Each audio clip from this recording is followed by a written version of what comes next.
కొత్తగా పెళ్లైన జంట తమ భవిష్యత్ ప్రణాళికలు చర్చించుకుంటున్నారు. డియర్, పెళ్లైనంత మాత్రాన స్నేహాలు, స్వాతంత్ర్యం వదులుకోనక్కర్లేదని నా అభిప్రాయం. నువ్వేమంటావ్? నిజమే, మీరు అన్నదానికి నేనూ ఒప్పుకుంటాను. అయితే ఒక పని చేద్దాం. పండుగలు అన్నీ కలిసి చేసుకుంటాం కదా, పుట్టినరోజు ఎవరికి నచ్చినట్లు వాళ్ళు చేసుకుందామా? సరే, కాని పెళ్లిరోజు, వారాంతపు దినాలు, సెలవు దినాలు కలిసే ఉండాలి. పనులు కూడా కలిసిమెలిసి చేసుకోవాలి.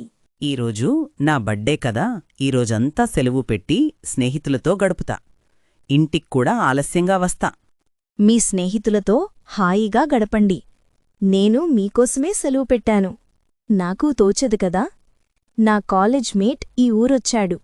తను నన్ను భోజనానికి రమ్మన్నాడు. మరి మేమిద్దరం ఈరోజు బయటకు వెళ్తాం. ఎందుకైనా మంచిది.